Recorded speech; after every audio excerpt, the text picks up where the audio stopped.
Artificial intelligence is here. Welcome, everyone.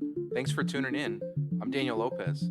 This is the AI Education Conversation, where we explore the opportunities, risks, and the impacts of AI across education. Let's jump in.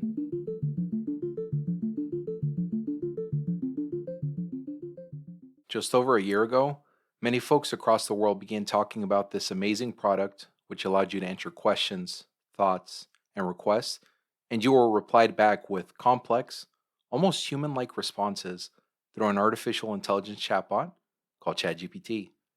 Since then, AI has disrupted many industries and has entered the mainstream zeitgeist of our world.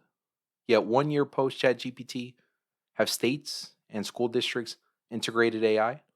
What have been some of the learnings across the education landscape around enabling or hindering conditions around integration? My conversation with Bree Dusseault provides a hearty update on the status of AI integration and a robust assessment of some of the dynamics at play for states, districts, and schools. Part of this episode will provide a real how the sausage is made experience for those of you listening without educator or systems level experiences. Before we fully dig into my conversation with Bree, let's share a few AI updates. In the spirit of today's conversation, which is heavily grounded in research, I wanted to share two updates grounded in recent studies done around AI in education. Bree also refers to a bunch of resources in this episode, which will be linked in the description along with our updates. Before we hit those updates, let's talk about Google's announcement around Gemini, which is something I allude to in this episode. Google recently held a conference announcing the development of a high powered large language model called Gemini, which surpasses GPT 4 in certain performance indicators. Google also claims Gemini is the first model to outperform human experts on popular tests of AI capabilities. Gemini is now powering Google's AI chatbot Bard, which is free. You can access and play around with Bard if you haven't done so already. So, those of you who do use Bard, really curious to hear from you just around any shifts in the experience that you are noticing thus far. Google also plans on releasing a high powered Pro model of Gemini for businesses and a Nano model of Gemini for their Pixel phones. Wanted to share this because as the AI arms race around performance and capabilities between big companies like OpenAI, Google, and others continues to make the landscape more complex and scary, but also it makes it exciting as it presents new modalities for serving our schools that may not have existed even a few months ago. That being said, let's jump into a few notable studies around AI. I first want to start and highlight one of the ones from our friend Dr. James Hudson, who was featured in a recent episode.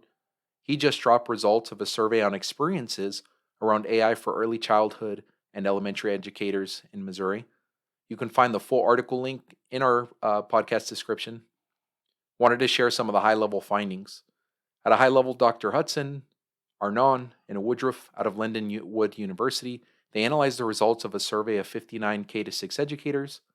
They found educators were very open to AI and even had slightly positive beliefs about AI, but they had limited experience using it in practice. They also found most educators had limited teacher prep spaces around technology. One main takeaway they assert is the need for thoughtful teacher development spaces on AI, though I would definitely invite you to dig into their full article with the link in the description. Now, as a preview to today's conversation, I also wanted to share an article that was referenced in today's episode with Bree, but one that we did not fully dig into around how nations worldwide are dealing with AI in education. This article is one of many conducted by CRPE at ASU, the Center for on Reinventing Public Education. And one finding that they found in this article was that other developed countries have concerns around cheating, like the United States, but are moving quickly to leverage AI for personalizing education, enhancing language support, and support for teacher bandwidth. They also find many Asian countries positioned themselves years ago with notable investments in AI in education. To name a few, Singapore, their smart nation strategy aims to position the country as a world leader in AI by 2030. Singapore also recently announced the national initiative to build AI literacy among students and teachers to ensure that they understand the risks and benefits of the technology. By 2026, training on AI in education will be offered for teachers at all levels, including those in training. I really hope we sign up for that in the future. That sounds like a great strategy. South Korea has also implemented AI based systems to adapt homework and assignments based on students' educational levels and tendencies around learning behaviors. In India, edtech company Imbibe uses AI to clarify complex math and science concepts. Students can use a smartphone to scan a passage from a textbook, as an example, and then the app uses 3D imagery to help with visualization of that concept. AI is also being used in India to predict student performance, enabling earlier interventions. Big takeaways, I would say that the paper goes on to highlight many other examples of current AI adoption in other countries, so I definitely think it's worth a read. But one point that was made very clear in my reading of the article was that as the United States continues to explore the potential of generative artificial intelligence in education, the federal government and states must accelerate their efforts to compete and thrive in an AI powered world. Let's jump into my conversation with Bree. Today's guest is Bree Dusseault, Principal and Managing Director at the on Reinventing Public Education at Arizona State University. The Center on Reinventing Public Education, CRPE, has published national research on AI in education, COVID's impact on student learning, district decision making, community access to power, and long-standing systematic inequities. This work has been cited in the New York Times, the Washington Post, Wall Street Journal, The Economist, The Atlantic, and U.S. News and World Report. Bree also has deep experiences in educator and school system leader roles. I continue to think about what it is going to take to systematically integrate artificial intelligence into our educational experience. Our education landscape is nuanced, complex, dynamic, and at times turbulent.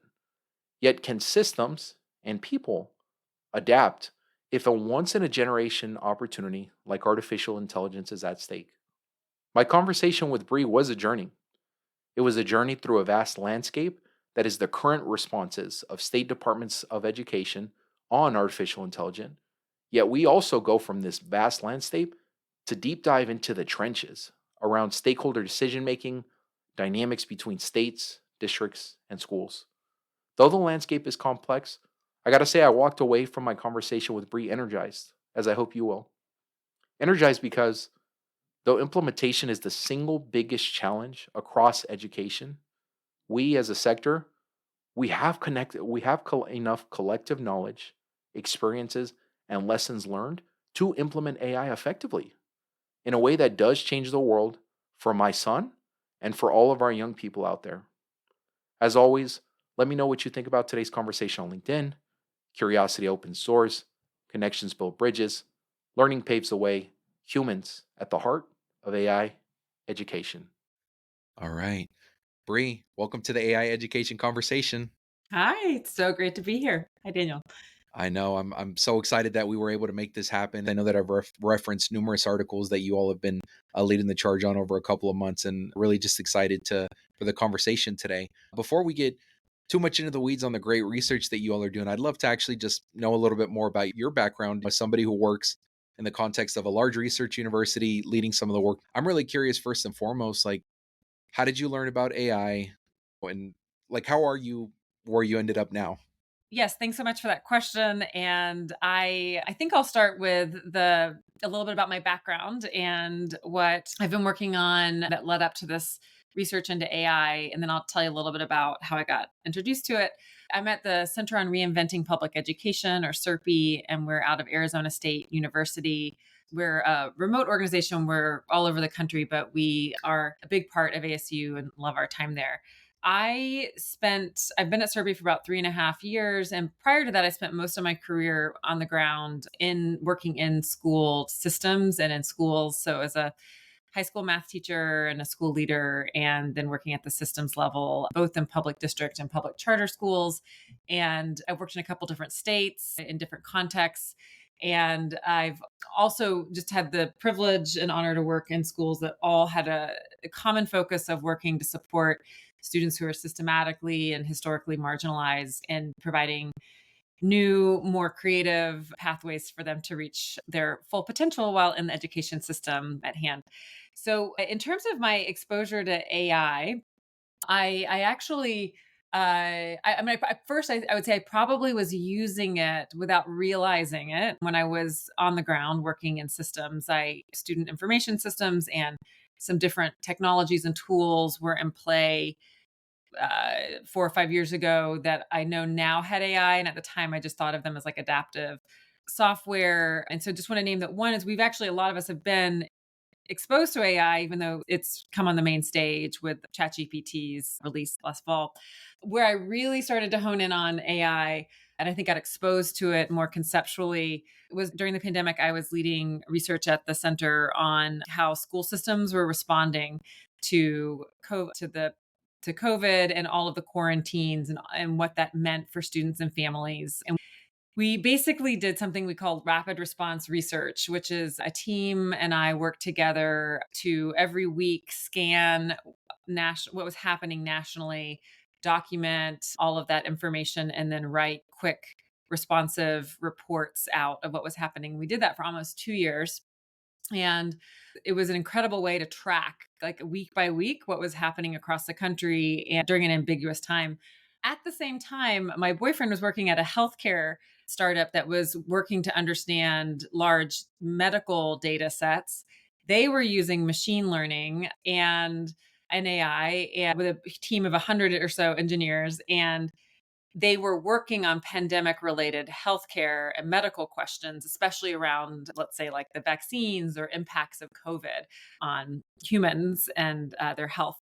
And we would talk at the end of our days of like the difference that, I was working with a spreadsheet and humans just inputting things, and he was working with this team of engineers. And we were both working in really different ways to answer very different questions in the health and education space. But I think that helped seed what was possible. And I remember thinking, gosh, what if I could get my hand? How do we create a big enough data set that I could actually that we could actually leverage and train up on in different ways? So when ChatGPT came out, I just as a user, I was very interested in it and its potential. And so I've been casually using it ever since. In terms of the research at the university, and maybe I'll see what questions you have there, we've been applying the strategies that we used during the pandemic to understand what was happening then. Those research strategies, we've been applying some of those same strategies to AI because really both the pandemic and AI are these new moments where we don't have a playbook and we don't know exactly what to do. And the circumstances that teachers are teaching in and leaders are leading in and students are learning in are changing unpredictably and on a near weekly to monthly basis. And so what I've appreciated is that this research into AI has needed to be very nimble, to be reflective of the moment that we're in and the very fact that AI is in itself evolving at a really fast and predictably unpredictable pace. Yeah, I mean, I think that last point you mentioned is so interesting, and I have in my own learning journey drawn the same conclusion, which is treating the artificial intelligence disruption, if you will, very similar to the pandemic in terms of the type of disruption it has the potential to create for Mhm. schools is Mhm. very much the way that I observed the opportunity as well. Obviously, we'll get into your research and we can talk about like the experience on the ground versus the perceived opportunity here. But it's interesting that you all drew that same connection because I think when some folks even today continue to talk to me about my interest in AI and why I think it's so critical, and how it is really different from other educational technology up to this point, right? Pre and post Chat GPT, if you will. That's really the type of magnitude that I also have equated this type of AI disruption with is that of the pandemic in terms of the capacity for change. And so before we get into the research, because I'm a big fan of it, I have a lot of questions there as well. But I would like to just sit in the one of the last things you said there around given the fact that you all are a think tank or an organization within a large research university really focused on this. I know that you also have the opportunity to be a part of just the ecosystem at Arizona State University, the experience there. And so I'm curious to know just from an ASU standpoint, what is the conversation and adaptation around AI look like there? Have there been some notable shifts even within the university that have happened? Yeah, that is a great next question because it really has made a difference to be at ASU at this moment in time. ASU prioritizes innovation. It's one of our guiding principles. And it's actually, I would just say it's the heartbeat of the university generally. There are faculty members who have been very actively engaged in the study of AI and how it's impacting fields both inside education but outside, and even looking at like the kind of the future of human potential through the lens of AI. And so when you have a setting like that where you have such great minds who have been working on this for quite some time, it's led to a really fascinating place to work and be a part of. Some of the things I would name is that you has already put out publicly available resources and supports to its faculty and to support their use of AI in teaching. There's a self enrolled class that you can take on what AI is. There's support and how to structure syllabi, or policies within your syllabi. I believe there's like a community of practice. There are a number of things that I think are pretty remarkable to see already systematically being provided to support the faculty and the staff at ASU. And then within that, I work out of the Mary Lou Fulton Teachers College, and there is a number of different interesting projects there. There's something called the Learning Futures Collaborative, which is an accumulation of different types of projects that span disciplines and include everything from graduate students to senior faculty. And we meet regularly to push thinking on ideas and big conceptual reframes of the world around us. And AI is one of the topics that we look at there. And it's really neat to get to talk about AI with this broad, diverse group of learners and experts, and then to talk about it alongside other equally important topics such as supporting students with diverse learning needs, etc. There's a gentleman named Punya Mishra who keeps a blog of all of the different ways that has the potential to or is already impacting education. Andrew Maynard is there, who is a longtime commentator on the kind of potential for AI to redesign and reimagine the future. So there's just a brain trust at you, and there's a commitment to publicly putting out there a conversation on what AI means, both practically for professors and faculty who are responsible with their students' learning and their own learning around AI, as well as these like big conceptual themes about what AI means for our future long term. Yeah, it sounds like, I mean, you all have so much going on, and from so many different facets there.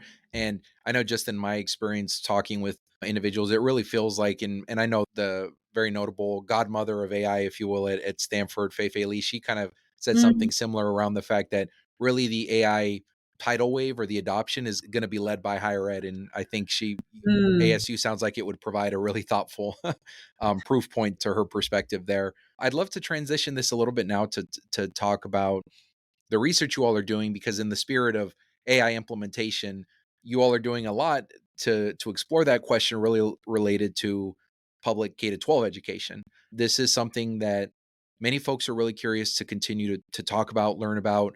There have been obviously a lot of stories in the media about what this experience may be like for one-off school districts, but you all have a unique vantage points of being able to do more landscape experiences of what this is looking like across the country. And so knowing that, you've led some research in particular about how state departments of education are responding, and just some context from here as to why this could be so important for folks who maybe don't have as much context on the United States education system. Our education system is very decentralized. And so state departments of education in many capacities, are even bigger players than the federal Department of Education in terms of their ability to create significant policies and really encourage their school districts to be able to adopt those things. I've seen instances both in Texas and in Massachusetts where it was innovation that happened at the state level that actually led to adherence or shifting at the local public level. And so you all have done some work here. I'm curious to hear a little bit more about this study, and have you all been finding this so-called like mass tidal wave of adoption that we've kind of heard a little bit of alluding to in the media here? Yeah, that's starting off with your example in Massachusetts is a great way to dive into this, which is states play an important role in influencing and shaping the context for their school systems, their districts to operate. And so what we've done a couple of different what I call like landscape scans where we're trying to find out what is the landscape of AI right now. And we've looked at the state level and the district level. We've also talked with some focus groups of district superintendents and school leaders. And we've also done some scans looking just like internationally what's happening as well. So it's definitely still at the beginning stages, but we're trying to just get a pulse of like what's happening today. And we've started doing that since the summer. And what we see so far is that there is not a lot of public official guidance happening, certainly at the state level. And then where we are tracking it at district levels, we're also not seeing it there. We're absolutely seeing one off examples, especially at the district level of districts or schools that are exploring this. But in terms of the actual, like our government, our institutions, we're not seeing it's a tidal wave of guidance. What we saw and what we find is that so far out of the 51 states and District of Columbia is that 2 states have provided informal guidance. There's no regulation that's come out yet. There is an additional set of 11 states that say that they're preparing some kind of guidance, but we haven't seen what that is. And so what's out there is really early form right now. The 2 states that have put something out are Oregon and California. And their guidance, I would say, is more informational, and it does help lay out the context of like what is AI and how might this be impacting your day to day, and what are some of the implications of it if you are in a school system. But in general, we're not seeing a lot of public weigh in. That doesn't mean it's not happening. And my sense from conversations informally with folks all over the country is that to different degrees, there are, of course, like conversations happening, like AI is here and it is happening. But what we're not seeing is like a formal way. There's also a role that the federal government plays. The Department of Ed put out a report in May about a pretty lengthy report about the potential for AI, what AI is, also some of the risks of AI. We've seen that referenced. And then we know also that the Biden administration put out an executive order last month that asks many departments across a range of fields, including the Department of Education, to, in the next year, start to put more specific guidance or resources in place. So I think what we have a better sense of now is that next year, around this time, we should have heard more from the federal government on resources, tools, guidance, influence, et cetera. It's quite possible that states will be waiting until they receive that or will be working alongside that, but not leading on it in the next year. And so what that means is that this school year, most schools and school districts are kind of going it alone or having to figure out if they want to prioritize AI, how they do that and what it means. When we spoke with superintendents, what we heard was a deep interest in understanding the implications of this, but also a fair amount of overwhelm at having to add this to the list of responsibilities that we already see schools and districts facing, especially around implications from the pandemic and all of the work that's been going on to help restore and recover students following that moment in time. So not a lot of official guidance coming out, though we do think that there are a lot of conversations happening, probably informally. Yeah, I think that last point you made resonates so much with me because I've had the privilege in some of my roles to really understand how school leaders, district leaders think as it relates to the context of their relationship to either regional or to state level departments. And to your point, I mean, so much of the way that local level institutions operate is really trying to prioritize their accountability ratings, right? What are the things we are actually going to be held accountable to as defined by the state or the federal government or any local policies that we may have. And our priority is to ensure that we hit those goals, right? In a world where we could be potentially tackling 150 different things, we can't do that, right? There's always trade-offs. And then the very difficult work of school leaders and the folks in these decision-making roles is obviously there have to be some trade-offs. And as you've described, we've seen some examples thus far where there have been some school districts, even up to this point, without a lack of a blueprint, right, of how to do this well or how to thoughtfully be able to adopt a system, or potentially without any lack of state guidance, have said that this trade off is worth it. I personally also think is worth it. I think that the way that you have to think about it maybe is a little bit different, right? Rather than saying what are the accountabilities tied to AI implementation, really asking yourselves, these are the 5 things, these are the 10 things we're being held accountable to as it relates to our students. We're being held accountable to graduation rates, attendance. We're being held accountable to, in certain states, say, completing financial aid forms for high school students. Is there a world in which this type of technology could help us achieve those things? I then wonder if the calculus for certain schools would change a little bit. But I'm getting a little bit too far into a wormhole here. Before I do that, I'm actually curious to know from your perspective, because I think this may also be helpful to the conversation. For those couple of schools, so in a world currently where we're getting a lot of high level, strategic elements, but we're not getting blueprints, right? We're not getting like very tactical, like blueprint type pieces. What was the guidance that those states that did actually have a policy in place? What did that look like, or what were they actually suggesting? Yeah, they're really just 2 documents, so it's not a lot to look at, and but I think they ranged some types of guidance, and this is all informal guidance anchored on ethics and bias, and helping, like, even suggesting some practices, classroom-based practices that educators might consider using to more ethically use AI.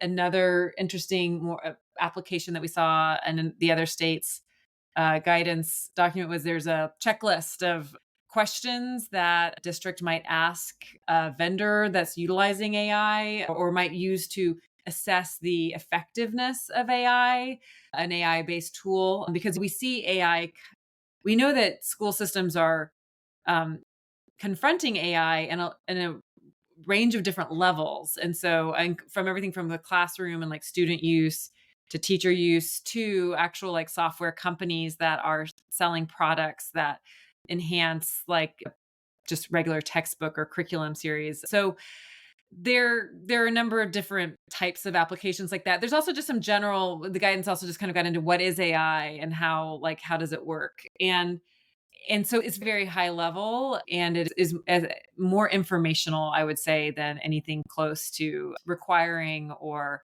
regulating.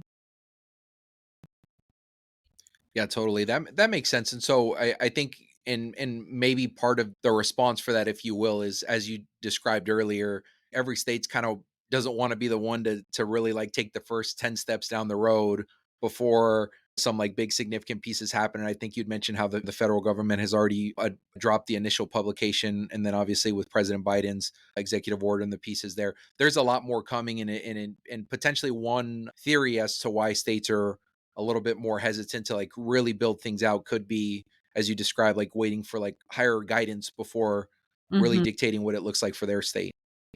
Yeah, and I think if you think about what are the reasons why we're not seeing more guidance come out, I think you've named at least 2. One is waiting to be aligned with federal guidance. Another, the first you gave is what I would say is kind of just acknowledging the set of priorities and where that AI may or may not feel like a top priority given what states are managing through right now and all of the accountability questions and dynamics that they manage through every day. I think another very possible reason that we're not seeing as much guidance is that this is a new technology for many of us. It's been around, but we really have not used these large language learning models like ChatGPT except for the last year. And many of us may not actually be very familiar with the technology. So I think that there is a caution around putting out restrictive regulation or even guidance absent more expertise in this area. And that kind of gets at the heart of what's so challenging with AI is that it is a really powerful technological innovation and set of potential solutions, but it's evolving so quickly and it requires both time and interest to just track and understand what the it even is. That the idea of putting out formal guidance or formal regulation might feel intimidating or irresponsible to states. So I think that's a very plausible reason. I think I would balance that with the fact that it is here and it is in use. And so if you're a state player, how do you balance those two things that you may not feel like you're equipped yet from the federal government with guidance? You may not feel equipped with your own knowledge or expertise. And yet your schools, your students, your teachers every day may be using AI. Also, the workforce we know is going to change significantly with the advent of this tool, or it's more than tool, with this technology. And so thinking ahead, you also know that there's a pressure that our whole work in the K-12 system is to prepare students to have choices and preparation and readiness for what we hope would be a wide range of different career opportunities. And so that is kind of coming down the pike as well. And so there's got to be some middle ground that states and districts play in to acknowledge that tension point between knowing enough to know how to guide with just the reality that it's here and it's actually in the water. It's in schools right now. And so that's an Yes, interesting place absolutely. to think about.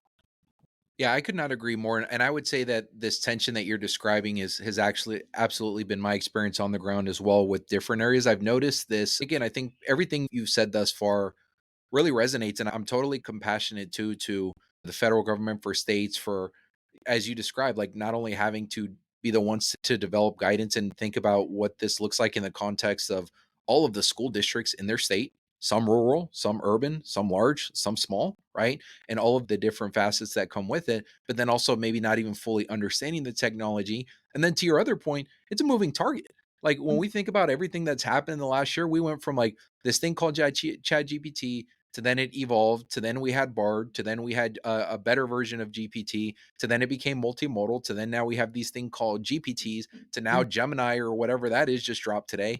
And we're creating guidance for all of these tools. And that's not even, those are just like the big headlines, right? That's Mhm, not even beginning to describe the probably the prolific number of tailored boutique small organizations or products or mhm, solutions that are at the same time being developed by small groups of individuals that are going to be really just inundating, I would imagine, so many different RFPs and partnerships for school districts across the country as they seek to gain some traction here, right? Some foothold in this new disruption. So totally all the grace given as you've described there. I think if I could just name one other facet of this tension, though, that I think exists, and what I think is going to make this difficult is that I would imagine, based on my experience really in the college access space, that the tension is also what's going to make this tough is that I imagine that the guidance that potentially comes out from even the federal government or state governments is, if we think about this time next year, I would imagine that they're going to throw out some guidance. They're potentially going to throw out domains. They're going to throw out maybe like foundational conditions, potentially a lot of funds. But what I think there's also just going to be such a hunger and appetite for from school districts and from schools are like very tactical models for success and best practices. And to be honest, I don't know if we're even going to be there yet next mhm. year. And I think that's potentially the impasse that's going to continue to exist for a little while here until we have these bright spots that continue to emerge and become the models for success nationally, is really these tactical approaches from the ground that I know there's going to be so many school districts that are saying, well, we appreciate that you just gave us a significant amount of money and or guidance to do this, but we still don't know how to do this in our school, right? We still don't understand like we're in the blueprint for achieving ABC goals here. Yeah, I think that's so well said. And the I think that the thing to remember right now is to not let perfect be the enemy of the good. And no, and also to kind of get your head out of the sand and acknowledge that like this thing is here, it's here to stay. It's evolving rapidly. We may not ever be able to get a full handle on what a quote AI means and is as it evolves over time, but that doesn't mean that we can't be in dialogue and in response to it. I think we have a lot of lessons that we've learned from the pandemic about what it looks like to be reactive to an ambiguous moment in time as opposed to proactive. So even if more formal guidance doesn't feel possible right now for all the reasons that we talked about that are pretty reasonable, what I think still needs to happen is that there needs to be conversation happening between states and district leaders, between district and school leaders and educators, community, family, parents. But there needs to be dialogue and ways to prototype or to capture some of the what I would call prototypes of early adopters who are using AI in different ways in their classroom, or are schools that might have be using different AI driven software platforms to support student learning or teachers' jobs. There needs to be some, I believe there should be some recognition and an acknowledgement, and then work to learn from this moment so that we actually have something to work with as we try to figure out what regulation could look like or what guidance could look like. I think absent that, we run the risk of AI not being used effectively or ethically in a consistent way. And we also run the risk of gaps in access or a lack of understanding of how that tool is in use by some students and educators and not others, and what that means in terms of their own readiness for the future. Yeah, I could not agree more. I mean, I think especially the last statement you made around really the ethical calculus, if you will, right? As we're think Mhm. as practitioners as well as decision makers across education are really thinking about why something like AI should be prioritized. They're probably right that in this given year, it's not because it falls within their accountability or their scorecard for their school, right? But there's a larger ethical implication here that ideally they should be planning around, which is if they are truly going to ask themselves, what do I need to be doing to prepare my students for the world that they're going to inherit in the future? It at this given point, I really don't think that there's anybody who has some context on AI who would say that some kind of at least proficiency or awareness or understanding of what this is doesn't fall into that in some way. And I also think to the other point that you mentioned, the other challenge and but also the other opportunity in having this conversation is as folks understand more specifically what AI actually is, right? Because to the point that you mentioned before, it's not just Chat GPT. There are some large generative models like Chat GPT that do a lot of different things. But then there's also these other types of applications that may be chatbots that are also like hyper specific to something. I think as schools and districts start to like really understand the spectrum of AI tools, then they may also be able to determine their comfort level Mhm. and understanding like where they feel comfortable, where they actually feel like they can realistically, while holding everything else they're doing, implement tools that will work for their district, right? Maybe not trying to flip the table on their whole school just yet and start build it from the ground up, but maybe saying, hey, like in this school year, we actually think developing a chatbot that communicates to our parents, developing a chatbot that serves as a tutor for this specific course, and that is it. Feel like pretty low lift opportunities to like kind of dip your toe in the water a little bit and understand what the experience is like before you're really committing to some of these much more extensive types of tools that do have obviously too more privacy concerns tied with them as we're starting to like really even grapple with the full capacity of what they can do, which even for folks who have been using it a lot, I still don't think we fully understand like what they can fully do and what they can't. Yeah. It's funny because there's a risk of weighing in too early and too restrictively on AI.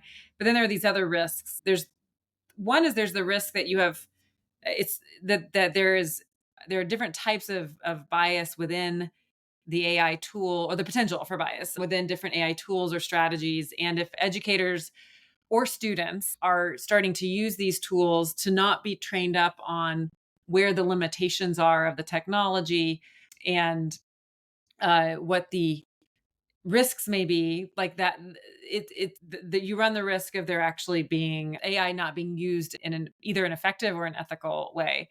Then there's this risk of just what if for students, what if there are students there's a risk that students who go to certain schools or have certain teachers are going to get access to AI driven tools and other students will not. And it's also quite plausible that the risk will fall upon lines of different demographic lines of inequity that we've seen and historic lines of inequity that we've seen before, so that students in certain schools are getting exposed to how to use this, and they're working with teachers who know how to use this tool, and they are getting exposed to a whole set of careers that other students may not be able to access down the road. And so there are just it's this whole different layering system of risks for not getting ahead of AI, and the implications could be pretty great for this next generation of students if we're not getting out ahead of it.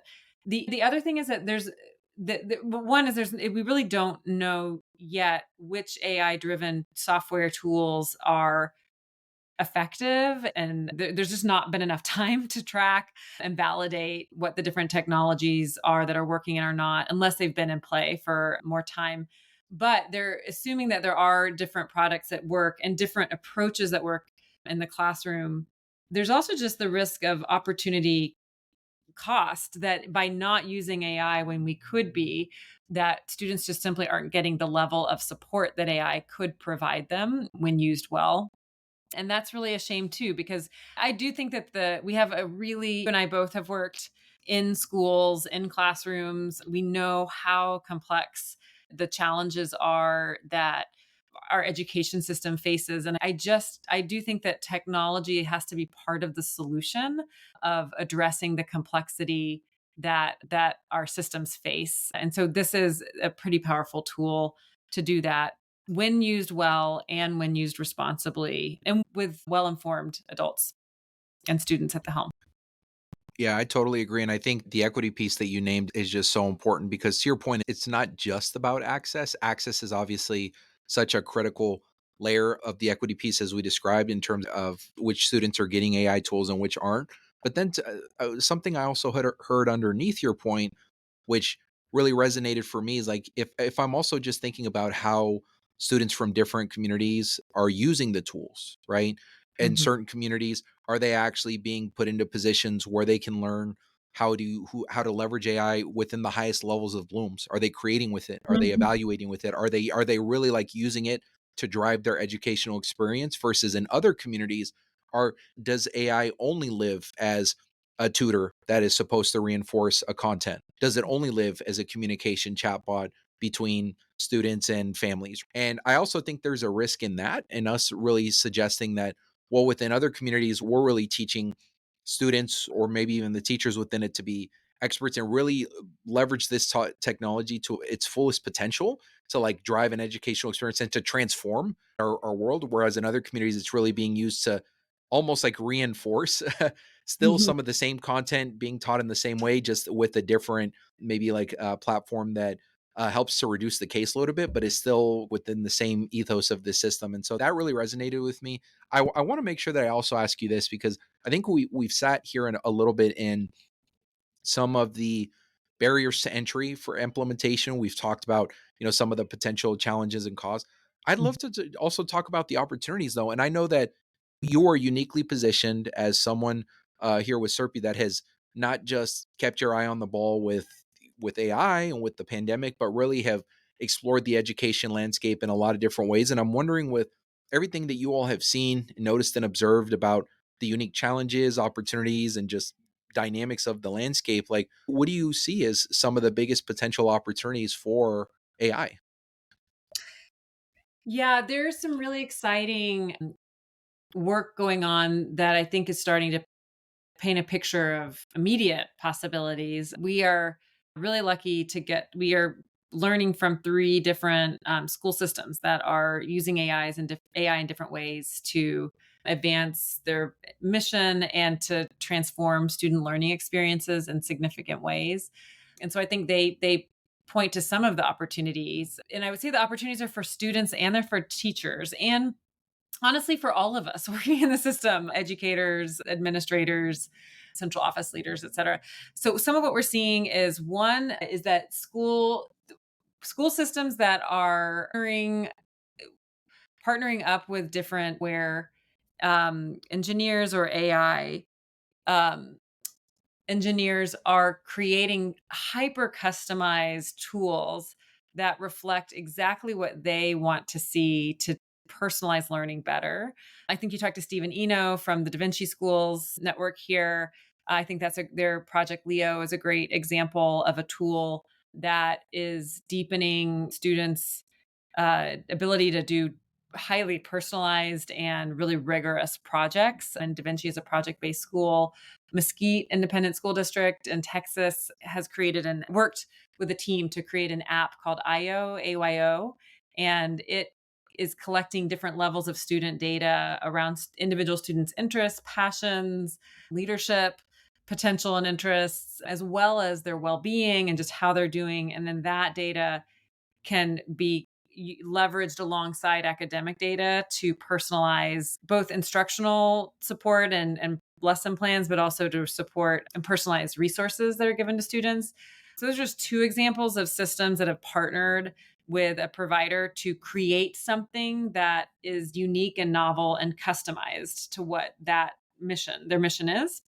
We're also seeing the potential for educators to use tools to address some of the more administrative tasks. I do think this is an area where we're still learning a lot about what really you can delegate to AI and what you can't. But and maybe you and I were talking about this earlier, but it used to be that you would show up and kind of get like a 2 or 3 page curriculum, like a scope and sequence. And sometimes that was all you got. And case,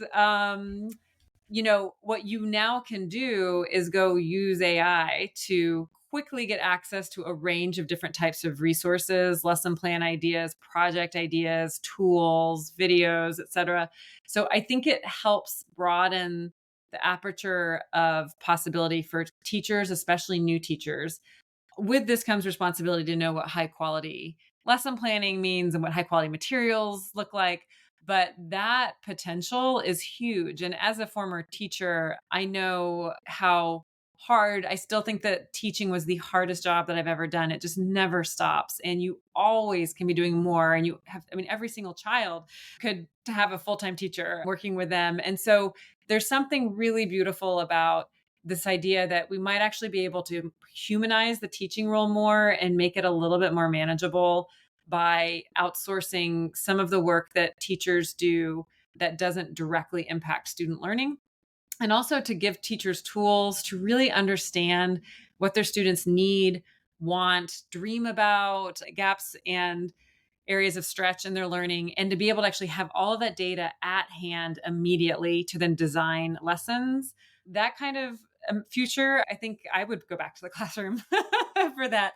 And so I do hope that AI is eventually will lead to a reimagining of the teacher's role and responsibilities, and then recatalyze I guess a new generation of teachers to come into the profession and into the profession. Like right now we're in the middle of shortages. We have almost a crisis on our hands in terms of like the teaching core. And I think that AI has the potential to really jumpstart that career again for many of us.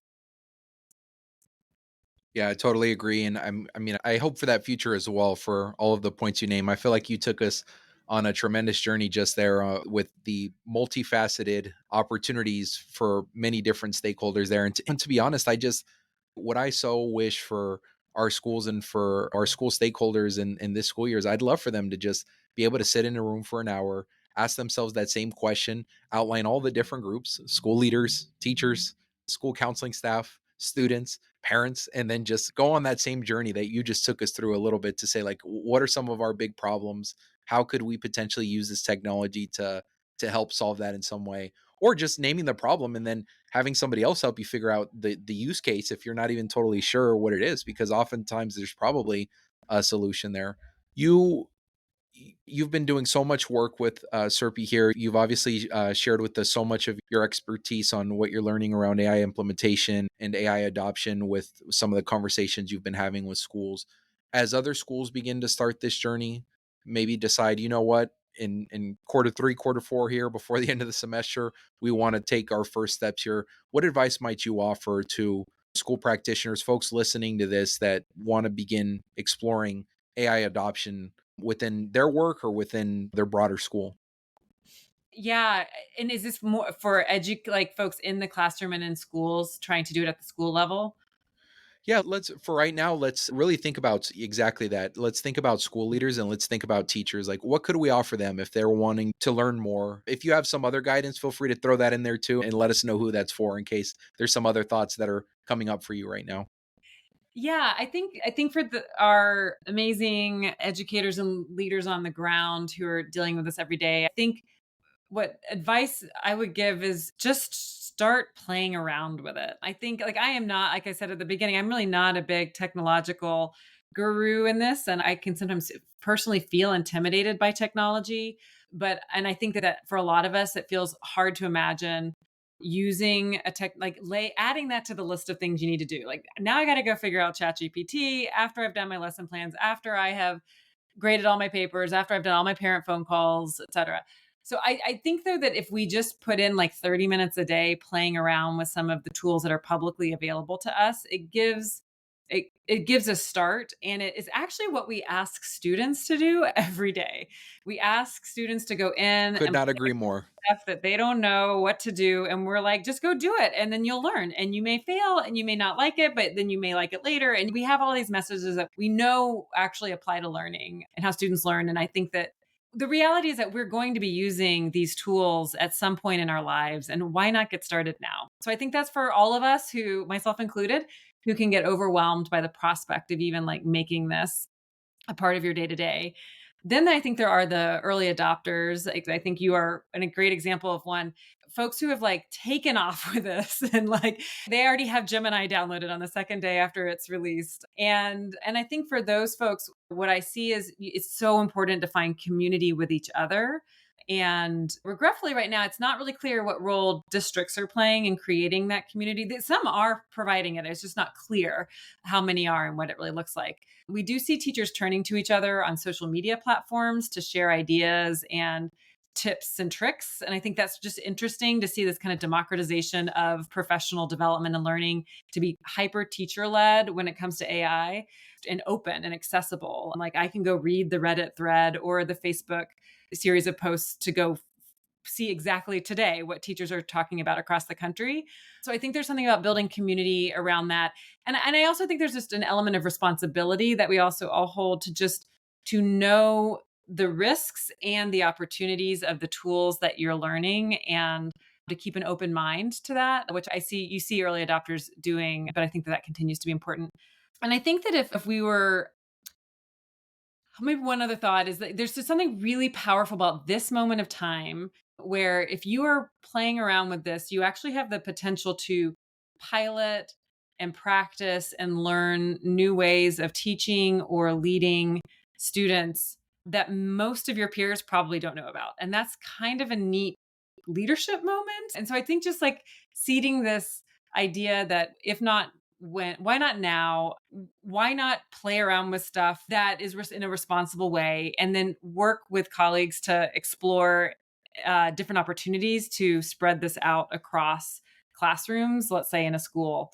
If I were to talk to like the next level up of systems leaders, I think what I would say is that it's just really important for them to also get a handle on this technology and to not be afraid of it, or to feel like it's too low a priority, and to create opportunities for educators and leaders who are doing all of the things that I just talked about, for them to get access to really high quality experts and professional development that is probably not going to come out of districts unless the district happens to have someone internally who is really good at this. There are different organizations across the country that are building expertise and are starting to provide resources and guidance and communities of practice around this work. And so I think for systems leaders to make that more available to folks on the ground is going to be very important for making sure that AI is responsibly and more universally used across schools. All right. Well, hopefully everybody listening to that resonated, because now everybody has their homework. So I got my homework. I heard I got to do a better job and continue to improve being a super connector.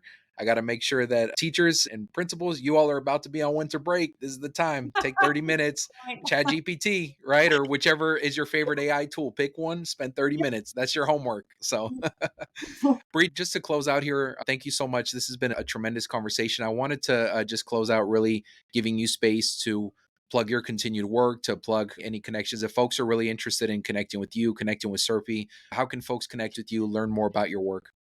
Yeah, I just go to our website. It's www.crpe.org, and we put all of our work on there, and you should be able to find contact information for me there, or if not, there's a general information line that you can message. And I'd say just keep We are just getting started with our research. We know that this is just the beginning of a lifetime ahead of us of trying to wrap our heads around what the implications are. And your and my understanding and all of our understandings of the implications today are going to be really different than a year from now. I think if you and I did a podcast a year from now, we might be talking about a not a different, but like a much more nuanced and shifted set of understandings about what this means. And so we're going to do our very best to stay on track with that. And I think that if I guess my ask is if you're listening to this and you're doing something really innovative around AI or something that you think is worth knowing about, just to reach out to me or to us so we can have it on our radar as we try to continually collect